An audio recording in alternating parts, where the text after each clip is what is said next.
thanks for coming along today. I'll just pass over quickly to the CEO of Infrastructure New Zealand, Claire Edmondson, who's going to do a quick intro, and then I'll come back briefly before we hear from our speakers. Okay.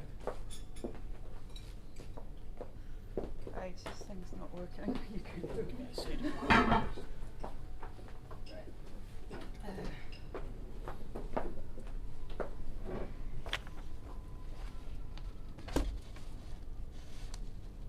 Sorry guys, let's find the speech. Tēnā koutou everyone, my name's Claire Edmondson and I'm the CEO of Infrastructure New Zealand, and I'd like to welcome everyone here today. It's great that we're all back here in person and to discuss the topic of Budget 2022, and I'd like to thank Tom from Russell McVeigh for hosting us this morning. Like a lot of others, we're waiting in anticipation for yesterday's budget announcement. There are many challenges for us to tackle and opportunities to explore, particularly in the infrastructure sector. We've heard consistently over the past year that for us it's about four key things: New Zealand's infrastructure deficit and how it will be funded and financed, climate change and the role of infrastructure to mitigate impacts, attracting talent and retaining skills, and diversity as a way of bringing new ideas and solutions to the fore. So what we're really interested in looking at this morning is how the priorities outlined in Budget 2022 connect with what our sector is telling us we need. So before I hand over to Tom, I wanted to offer a few short comments on behalf of Infrastructure New Zealand. So Budget 2022 lifts infrastructure investment over the next 4 years from 57.3 billion to 61.9 billion, which is an increase of 4.6 billion. We welcome this additional investment, but also recognise that much of it is aimed at addressing historic underspending on ageing health, education and transport. And while the budget commitments are a positive step, the question remains whether there are sufficient resources in New Zealand to deliver on our infrastructure pipeline, including people and materials like jib and steel. The sector also remains constrained by global supply chain issues and the rising cost of fuel, compounded by COVID-19 and the conflict in Ukraine. House affordability and the rising cost of living is also a factor in attracting and retaining the talent of our sector needs to deliver projects. Our sector needs a comprehensive, multifaceted approach to succeed. We won't be able to build our way out of the infrastructure deficit, which is why the government also needs to genuinely consider alternative funding arrangements. Leaving this opportunity on the table will continue to force successive governments to prioritise and stage projects, as we have seen through the latest budget and what is also recommended through the Infrastructure Commission Te Wahanga's strategy. Budget 2022 is a good start towards addressing our infrastructure deficit, but more is needed to deliver the world-class infrastructure Kiwis deserve. So thanks for coming, and I hope you enjoy this morning's event, and I'd like to pass over to Tom. Thanks, Tom. Thanks Claire. Kia ora everyone. My name's Tom Hunt. I'm a partner here in the banking team at Russell McVeigh. I just want to reiterate Claire's thanks to everyone for coming out this morning. As I was coming into work this morning through the thunder and lightning, I was sort of wondering whether that was a commentary on yesterday's budget. But we're lucky we're going to have something a bit more scientific to comment on that today. So a bit of a run sheet. We've got, like I said, we're really lucky to have three great speakers here today. We've got Brad Olsen from Infometrics, we've got Michael Brook who's an investment director at Morrison & Co. And then zooming in, we've got Joey Shannon from KPMG. So we'll hear from each of those three speakers first, and then there'll be an opportunity for some Q&A at the end. So for those of you in the room here, you can either just raise your hand and I'll point to you. Otherwise, you can use the Slido. I guess it's an app. All the details are on the table there, and likewise, those joining us online can do the same through Slido, and we'll facilitate that. We'll finish up just prior to 9 a.m, and then there'll be an opportunity to have a bit more to eat and another cup of coffee if you're interested in a bit of networking. Really basic sort of housekeeping. The bathrooms are at the bottom of the stairs down there where you came in, and then if there's any fire alarm or similar, just follow me, basically, is the easiest instructions. So with that, Brad, I'll hand over to you. Brilliant. Kia ora and good morning everyone.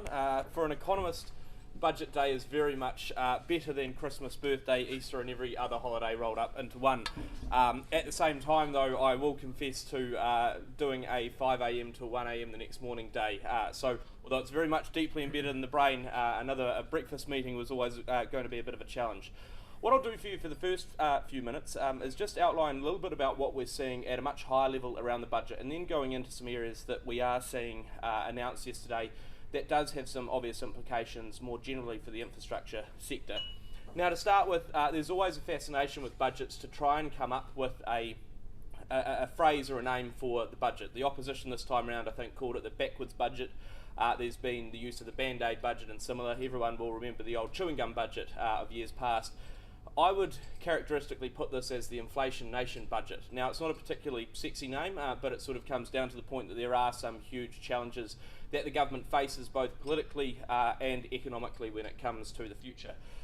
What we saw yesterday was new Treasury projections showing that inflation will remain not only higher but persist for longer, now sitting at over 6.7% through the early part of this year, and going and staying at above 5% until the end of 2023, staying above the top band of the Reserve Bank's 1 to 3% point until 2025, a whole year later than previously. So if you think things are expensive now, watch out for them to continue to increase in price even further over the next few years at a greater pace than otherwise.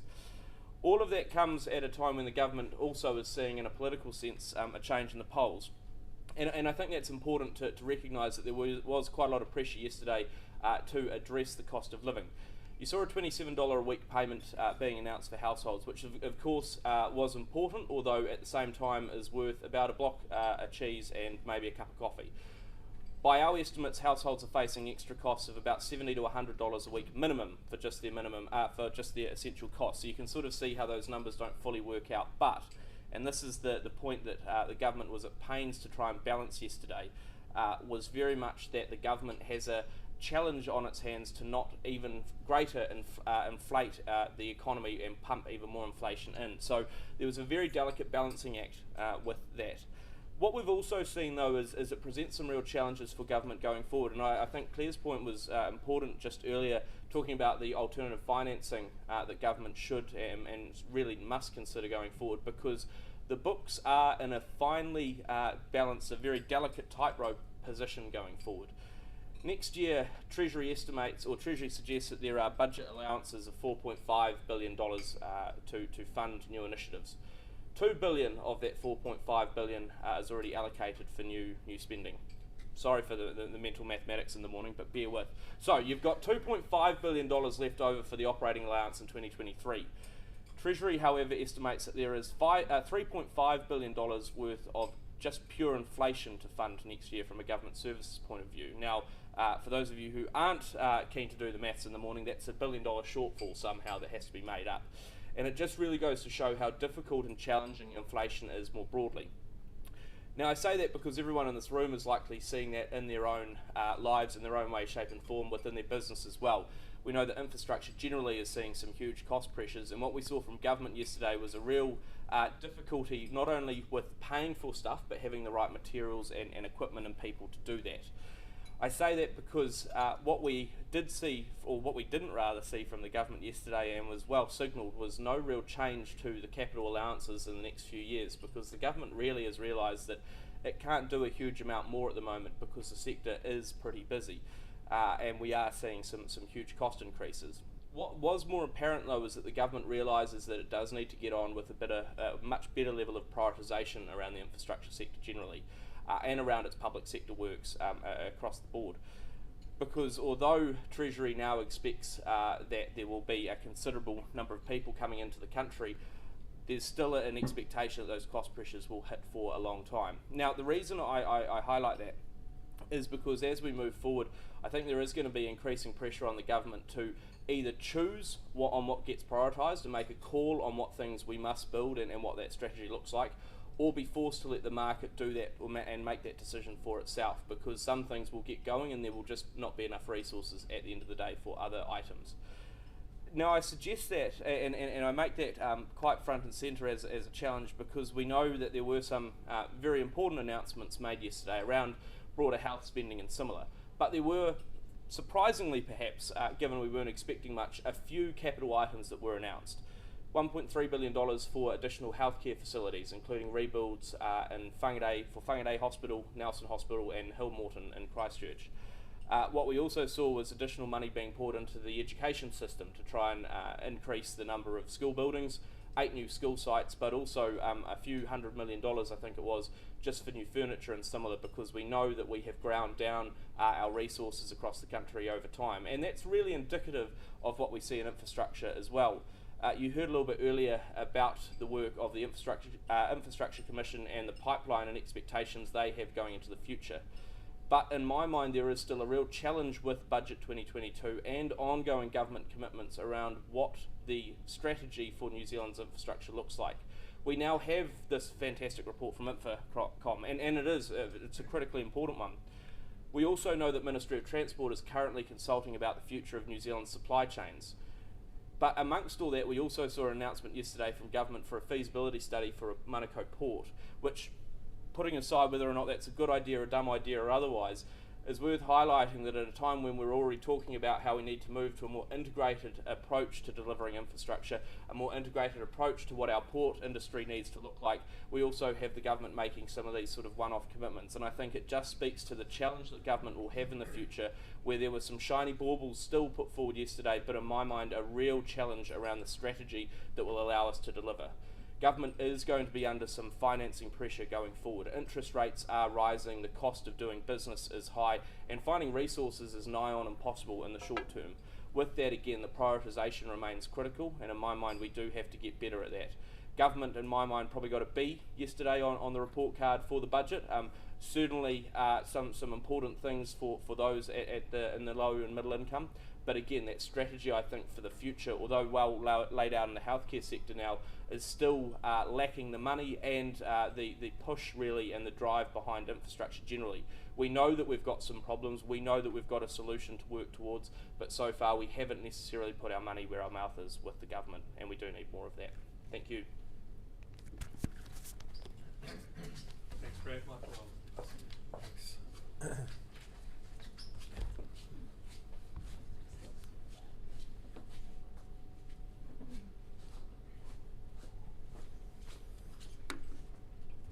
Thanks, Brad, and good morning, everyone. My name's Michael Brook.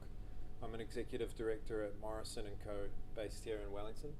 I want to thank the Infrastructure New Zealand team for inviting me to speak here this morning, and Russell McVeigh for hosting. So today I've been asked to talk about the implications of this budget for the infrastructure sector and the role that private capital can play in filling any funding gaps. What I thought I would do to start is talk about the role of private capital and really from the perspective of an infrastructure investor.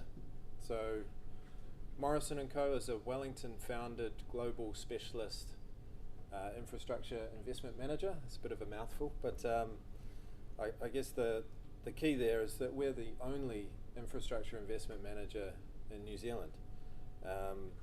And as of today, we're managing about 25 billion of private investment across New Zealand and also in Australia, the US, and over in Europe now. So we talk about investing wisely in ideas that matter.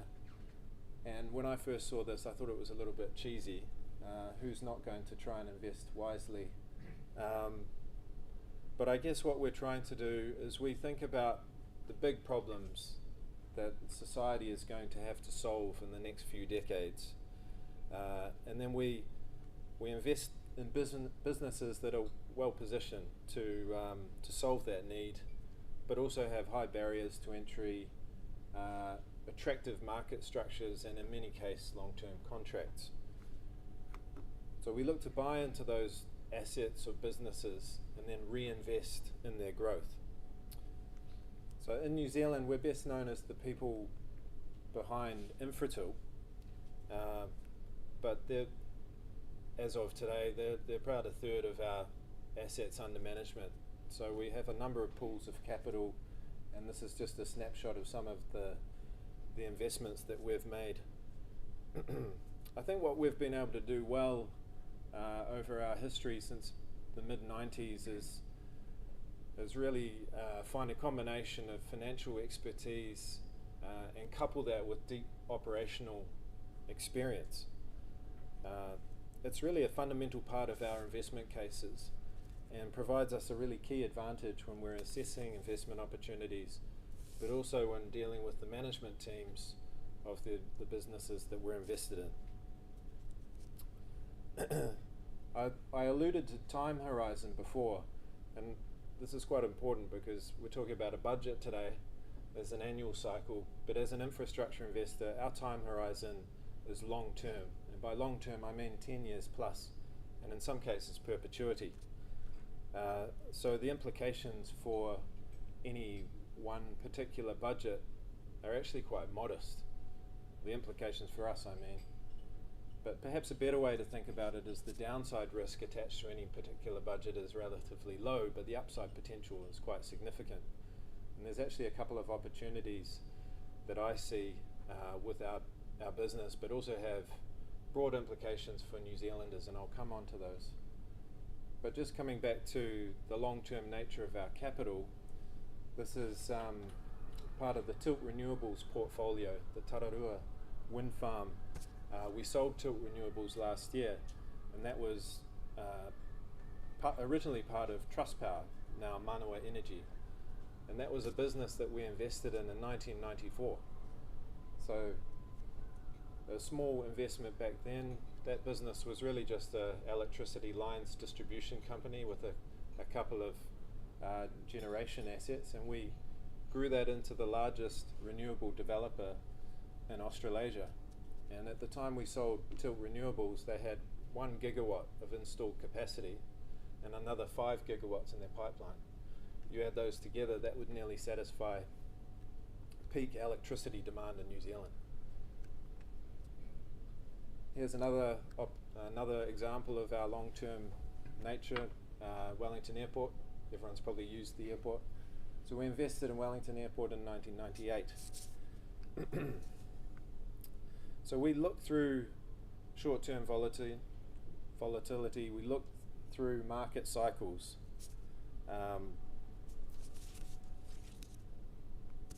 So, onto the role of private capital as we currently play. The question isn't so much whether private capital is involved.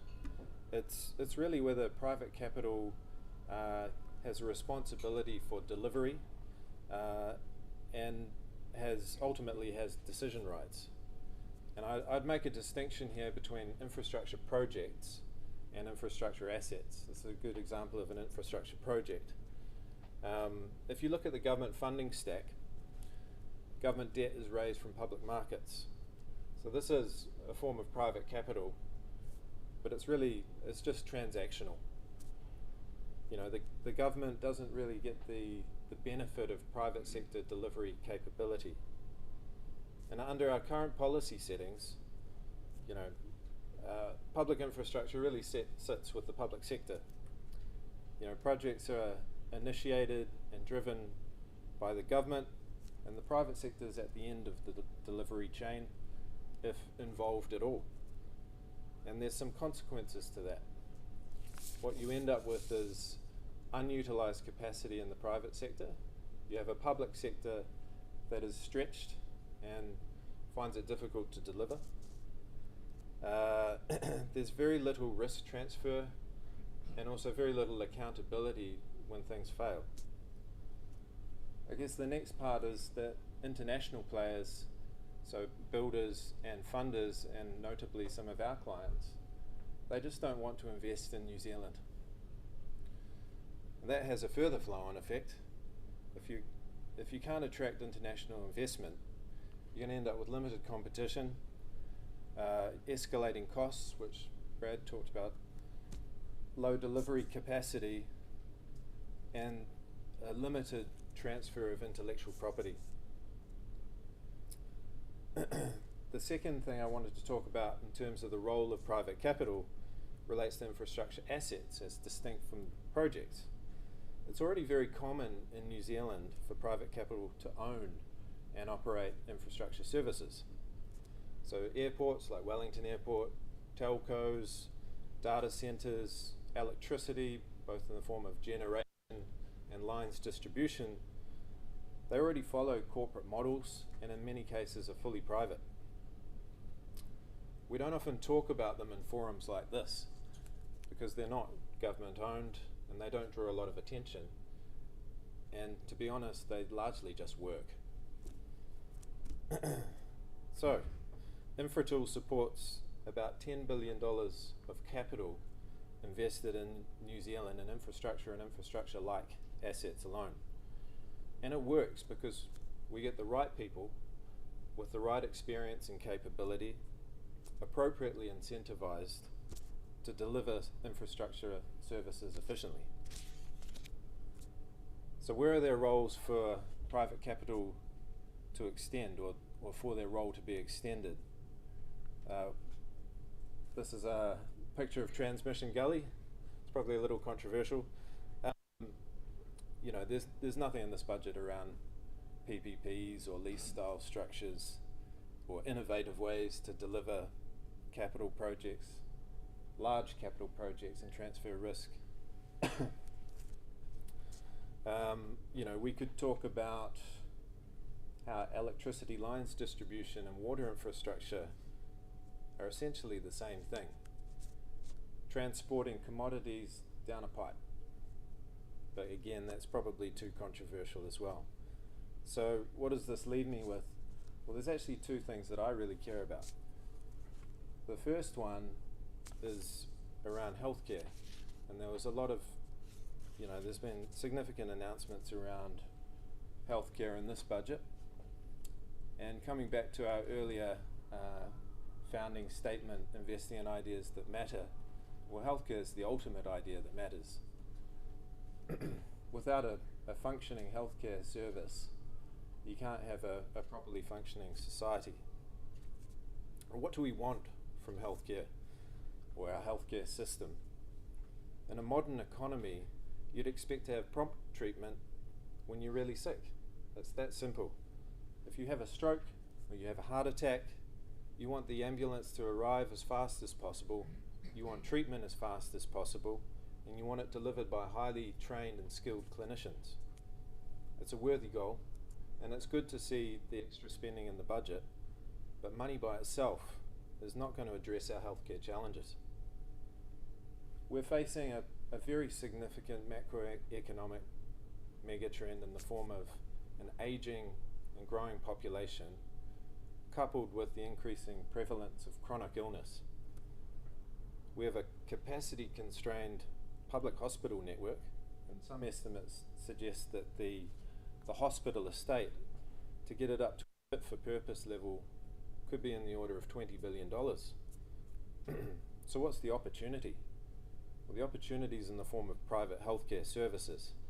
Every person who has the means or desire to pursue private healthcare is a person that doesn't need to be treated in the public system.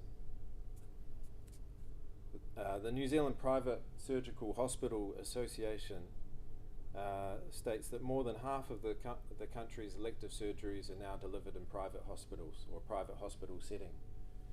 And I think that could trend up significantly.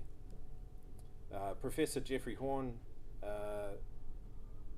stated that the private sector delivers their services at about half of the cost of equivalent services in the public system. So if you can take the elective surgery, put it into a private setting, it really relieves the public system. Their loads lighten, and they can focus on their core services of delivering emergency medicine and complex procedures. Early diagnosis and treatment and a focus on preventative health also relieves the strain on the public system. Some studies have suggested that for every dollar spent on diagnostic imaging, you can save $10 in downstream healthcare system costs. And that's a fundamental part of why we have invested in diagnostic imaging businesses throughout New Zealand and in Australia. The second one I wanted to talk about was Kiwisaver. Hands up who has a Kiwisaver account. That's pretty much everyone, right? How would you feel about 5 to 10% of your portfolio being used to invest in reducing New Zealand's infrastructure deficit? I don't know about you, but I'd feel pretty good about that. I guess I'm biased though. But by its very nature, this is long-term capital, long duration. And we're talking about long duration assets and long duration projects. So they're perfectly suited. So here's some statistics that help frame the opportunity. And I don't think my maths is as good as Brad's at this time of the morning. But as at December 2021, total Kiwisaver assets were just under $100 billion. For the equivalent in Australia, so Australian superannuation, at the same point in time, their assets were 3.5 trillion. So that's very significant. Of that, around 200 billion is invested in Australian infrastructure. So that's about 6%. The average Kiwisaver balance is about $29,000. The equivalent in Australia is about $150,000. Our infrastructure deficit is estimated to be around 200 billion. So you do the maths, you think about the equity capital that could be available from Kiwisaver over time as balances increase, and you can make a meaningful contribution to addressing that funding gap. So that's me. Thank you. Thanks very much, Michael. Joey, I think we'll pass over to you now. Do I need to do anything clear, technically, or Paige? Yeah, he's good. You good, Joey? Yes, give me one moment. Joey's got COVID, so disclosing that, Joey.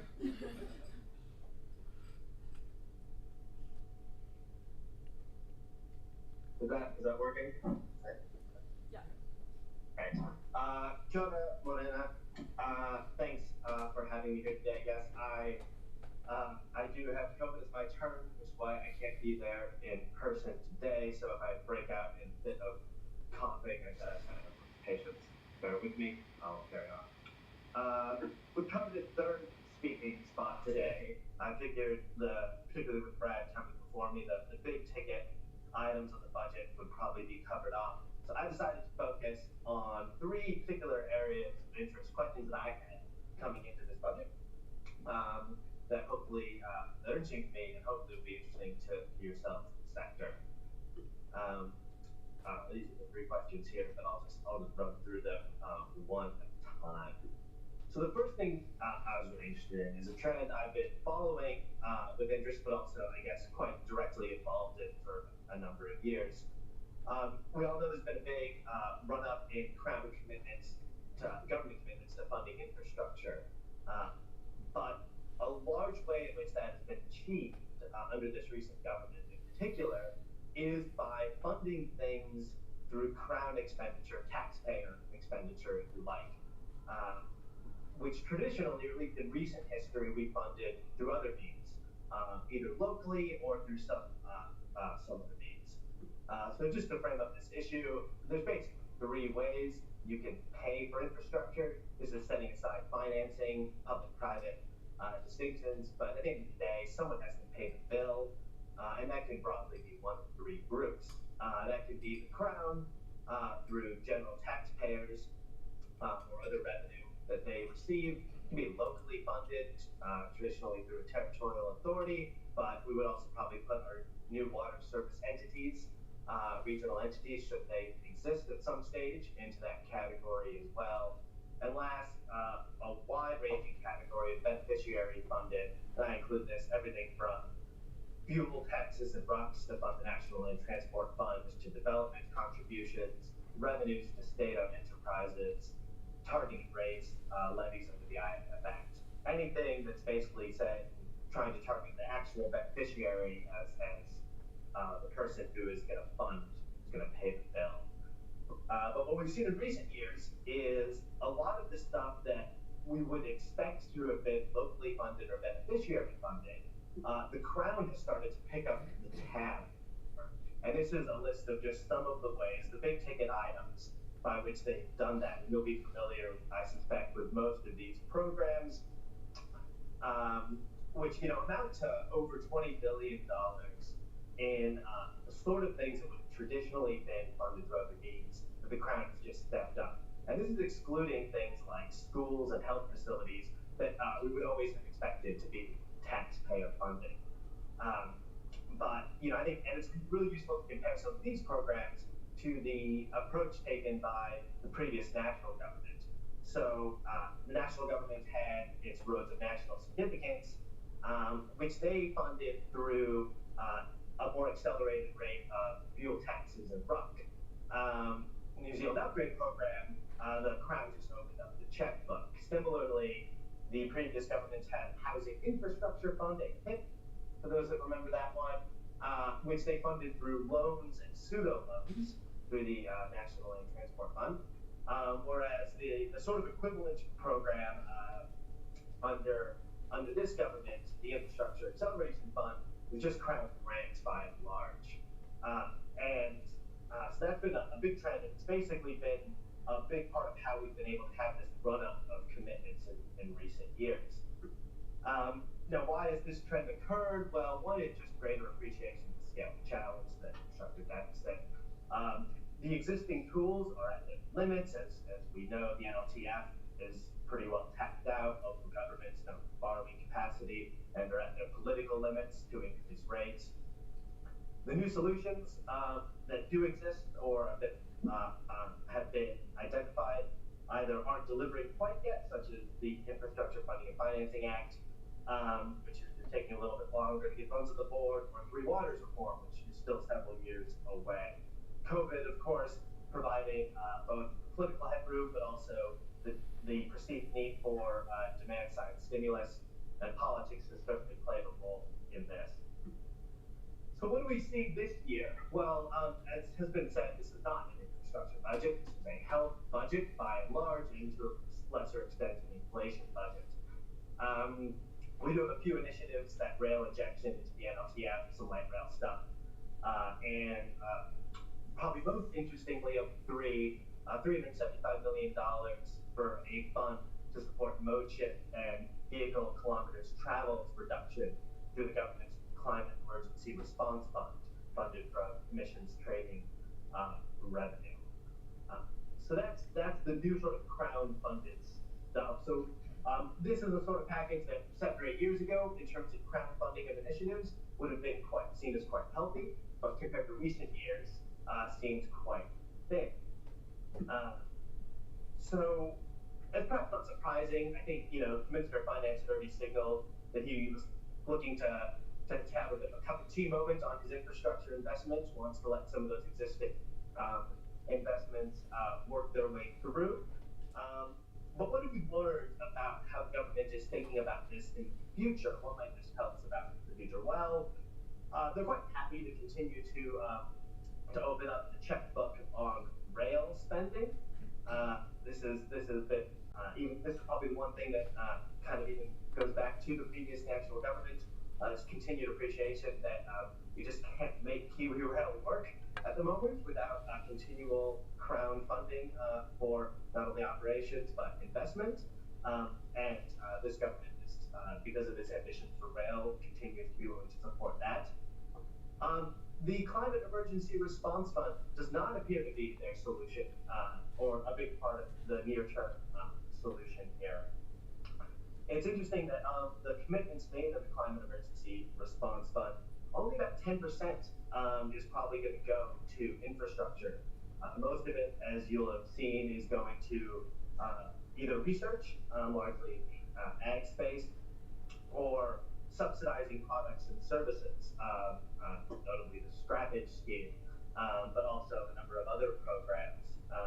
Whereas it's really only that relatively small DKC program, and even only a part of that they're looking to fund infrastructure. So I have been thinking that might be a big part of what the Crown did here in the future, but it's looking less like that.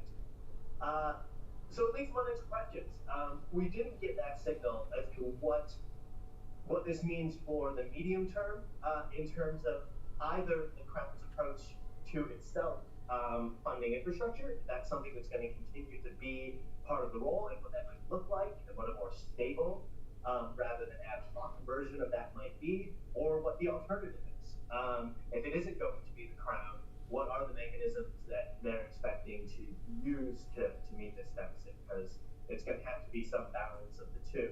Perhaps we will see more of that direction when government's response to InfraComm's strategy comes out in a few months, and that's certainly something that I'll be hoping to learn more about. To promote what the ambitions of this government at least are with the means of funding this infrastructure investment once this immediate lump is sort of worked through.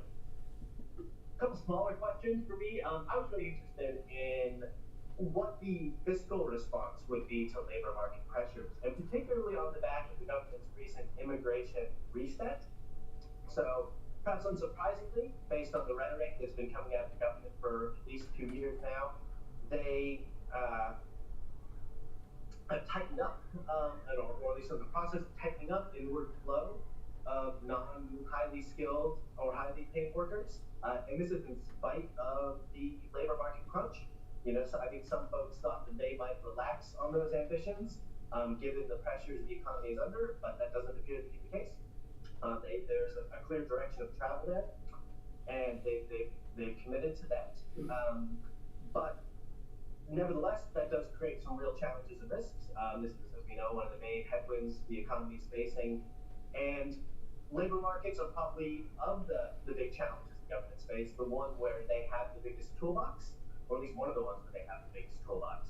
So if they weren't going to do it given what they've done on the regulatory side, what were they going to do with money?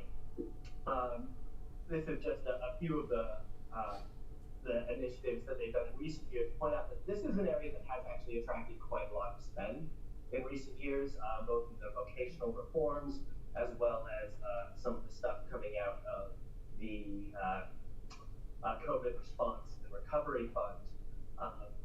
So what are we getting now? Well, the biggest one is the extension of the Apprenticeship Boost initiative out to the end of 2023. It's a slightly less generous version of that, but still a pretty expensive shot in the arm to that initiative to make taking on apprentices much more financially attractive for businesses, which is not a surprising one, and I wouldn't be surprised to see some version of that maybe go out past 2023, depending on what the market's looking like. And then some demand-driven additional funding for tertiary education and training.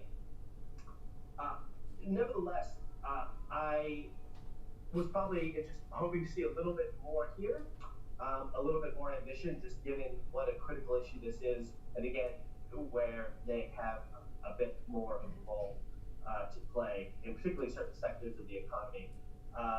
So, definitely some solid steps in that direction, but I think it's an area where the government could have been a bit more ambitious to balance their overall approach to meeting labor market needs in New Zealand in light of their immigration priorities. The last maybe somewhat more narrow interest is I was quite curious if they would cut anything. It's kind of an interesting test of overall fiscal management for government. If even when you're spending more, can you still find things to cut, or in the parlance of government, reprioritize? And I was curious whether they would find anything to cut, particularly in some of those legacy COVID stimulus programs, a lot of which were created to meet a demand gap, which I think, as we all know, there's a great need to gin up demand in the economy at this point. I thought they might take the scalpel to some of that. The short answer is they didn't. They got about $270 million back from inland revenue, underspent from their transformation program, and that was about it.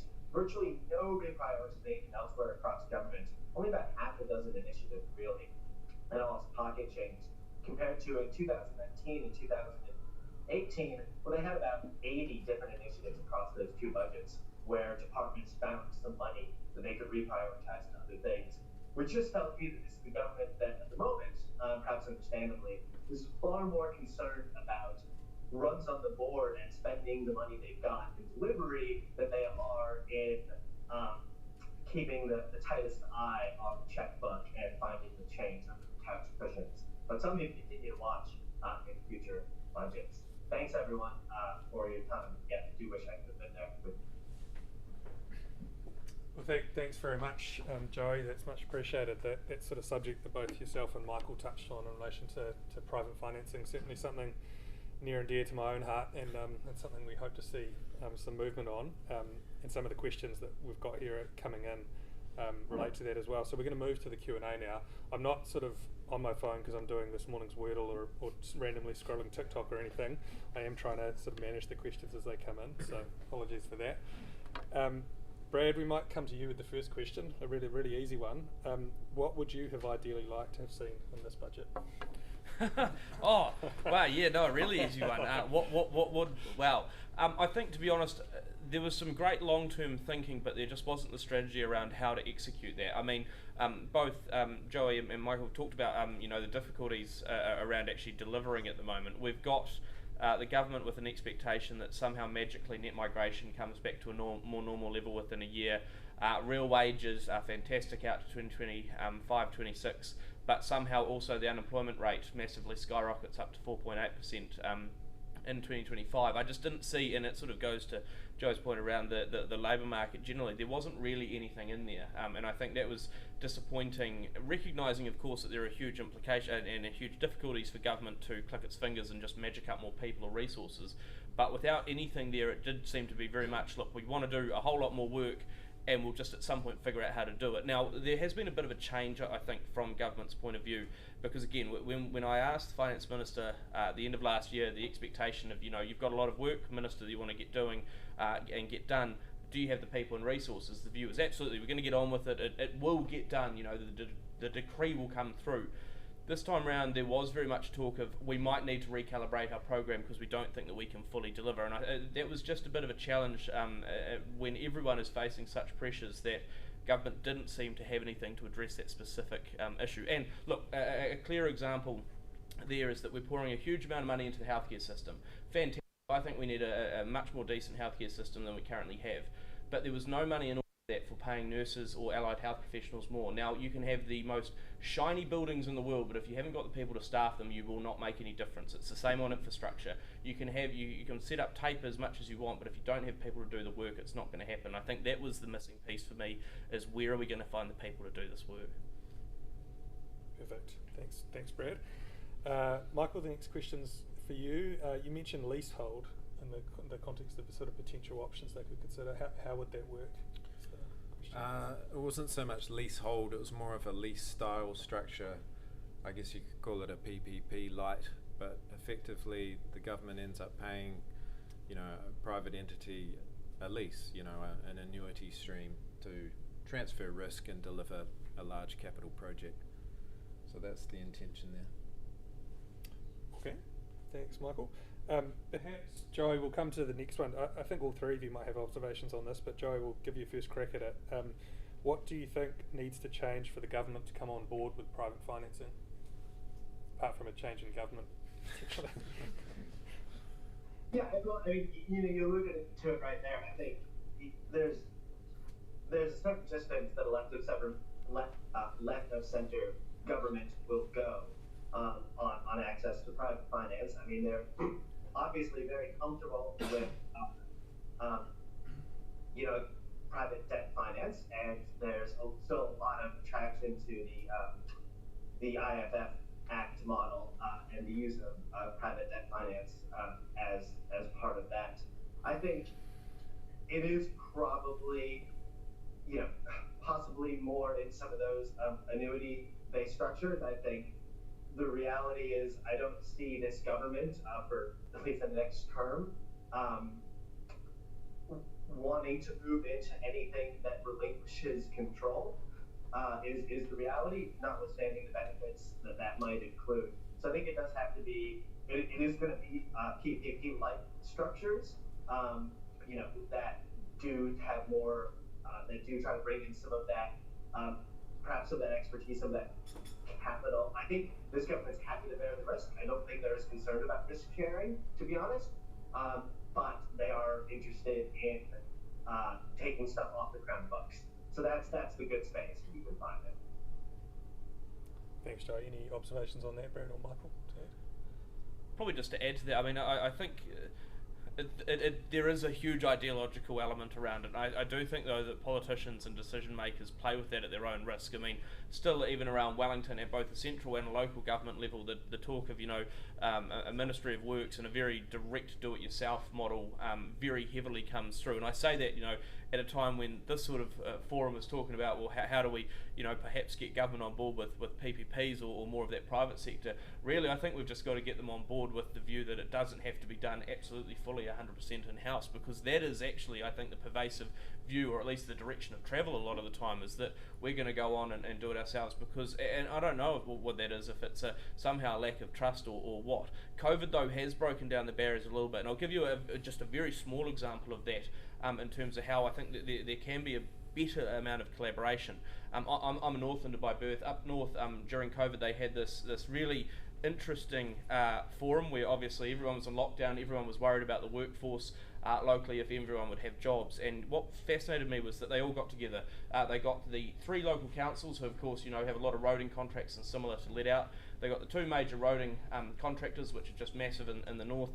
They got MSD and a few other government agencies in the room, and they said, okay, we're not colluding, this is Commerce Commission's not going to come at us, but how do we figure out a worthwhile way to go through this? We want to make sure that Northlanders are employed, because we know there are some challenges there. We want to make sure that people have a strong pipeline of work, and we also want to make sure that we have good roading outcomes. And so through that, there was actually quite a good outcome where people sort of said, look, as a business, I get work, that's important for me.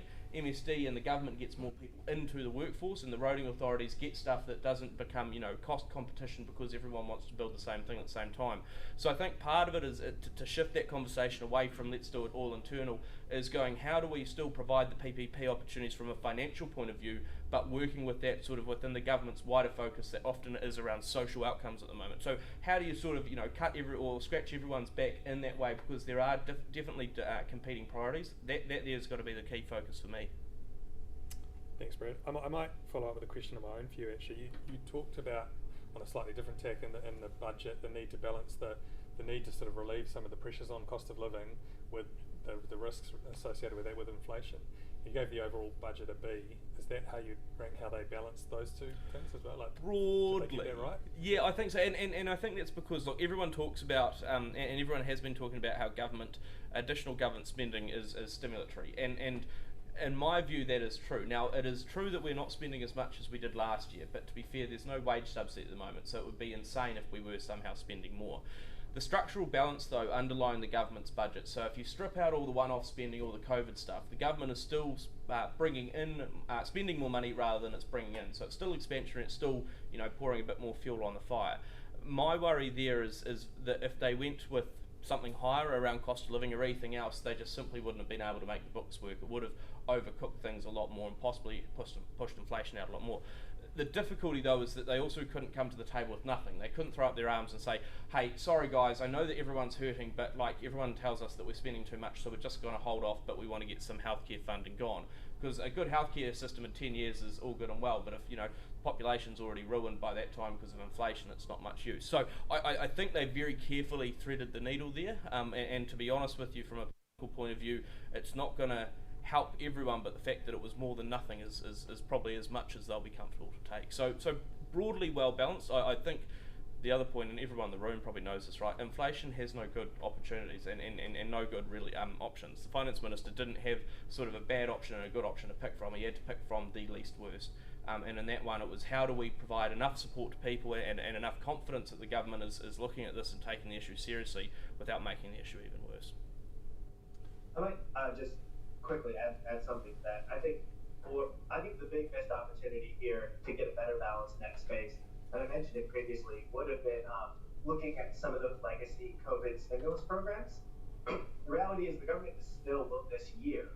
We don't talk about it in this budget because it's previous spending, but it's still in this year and next year going to be spending money on what amount to, by and large, make work schemes. Not to say they're not doing good things, but things that were created for the purposes of stimulating demand when we thought we might be facing a global demand crunch. Now, those are things various people like, so they haven't been relooked at. But there was an opportunity to look at some of that stuff, and again, it speaks to Brad's point about prioritization. and whether that spending is really still where both the government wants to put its money and the productive capacity of the economy at this point. And they had been willing to look at that and take an honest look at that. It would have given them more both fiscal and economic capacity headroom to be more stimulatory elsewhere. And I think they didn't have the courage to look at those issues, to be honest. Can I just add something to Joe's point, because I think it is quite important. Now, when we normally go into the budget, there's normally, you can almost have a tier of things. There's the top tier one big announcement that comes through. There's some sort of tier two projects that are important and you want to take a look at, and then there's a whole lot of tier threes, if you will. I felt like budget 2022 was fairly scattergun. There was lots of little stuff in a sense for everything, but what I didn't get in, and to Joe's point, is just that prioritisation. Now look, do we want to get on with all of this stuff? Absolutely, that and more. We know there's a huge amount of work to get onto, but we also know that, like, in the real world there are constraints. We don't have enough money, people, resources to do all of this stuff all at the one time. And so I think to that point around, the reprioritisation, should we have cut some stuff, I still don't get a firm sense of what the government's priorities are in some of these spaces in terms of how do we phase things so that we get better outcomes. Because again, we've got something like the Infrastructure Commission's report, which very clearly lays out what we need to do, and we're still having these weird bolt-ons that are coming forward that just make it difficult, I think, at least for me, and I expect other people in the sector to go, what is the pathway going forward? Do we have a firm commitment, or do we have a firm commitment until next time someone decides to put out a new press release, and in which case we'll have to rewrite it? That makes it difficult to plan for the future. Thanks, Brad. There's a few more questions on Slido, but I might see if there's any in the room to give people an opportunity to ask questions at this point. Nicole? Do you think the government could be doing more to address supply chain issues? Let's deal with, you mean physical supply chains and similar? It is difficult, I think, because that really is a large overseas problem in general, and probably also because New Zealand, as much as we talk ourselves up on the international stage, we're small. The team of 5 million is great within New Zealand, but the team of 5 million against the team of 7 billion just doesn't cut it.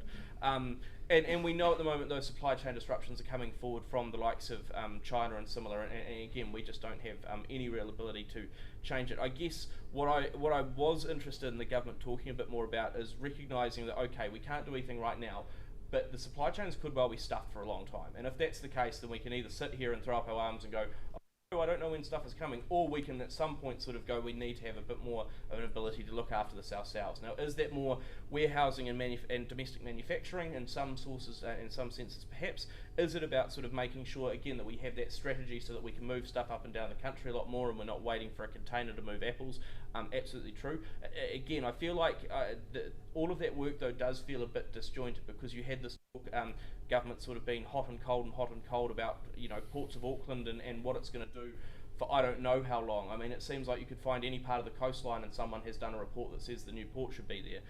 But seriously, so you've got that, but at the same time you've also got, again, this view from Ministry of Transport that we need to have a national spoke model coming forward, and they've got an issues paper out at the moment.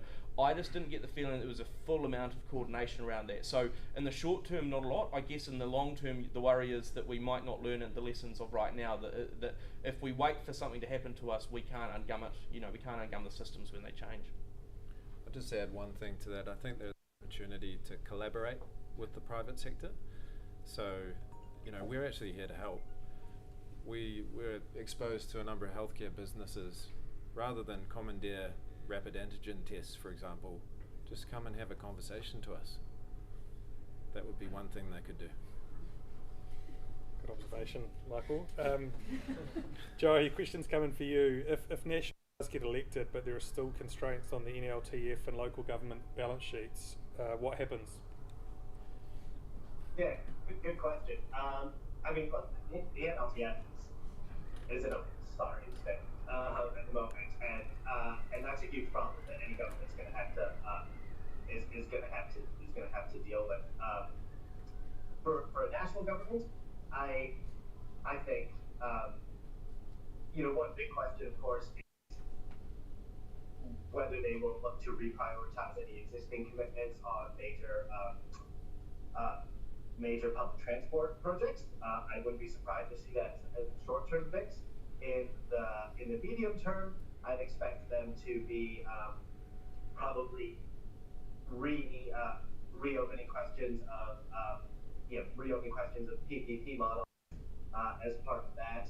I'm really interested in where they land on residential growth infrastructure. So quite a while ago, they posited Collins' leader, the kind of $50,000 per additional dwelling, sort of direct payments to local governments. They've been quiet on that ever since.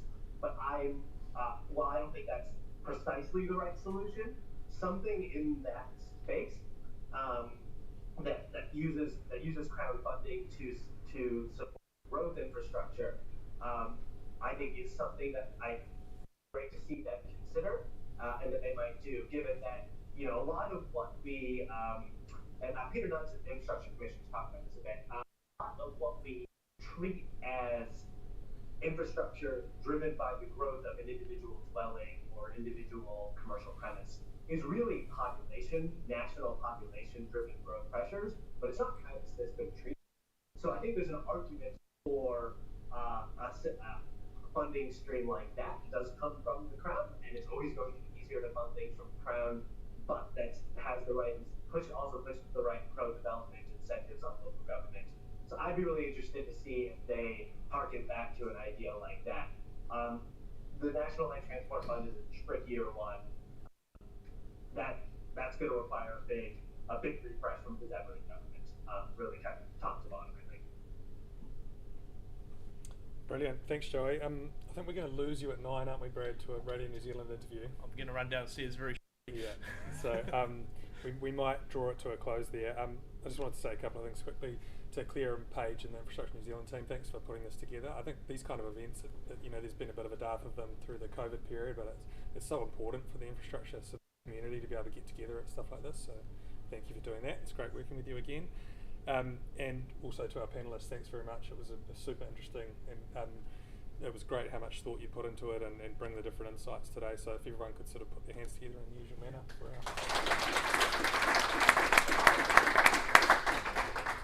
and yeah, like I said at the start, feel free, the room will be available for another hour or so, so if you want to stick around, do some networking and have some more coffee and something to eat, please do. Thank you. Thanks, Joey. Yeah, you too. That was really interesting. Thank you. I'm going to run very quickly downstairs if that's all right.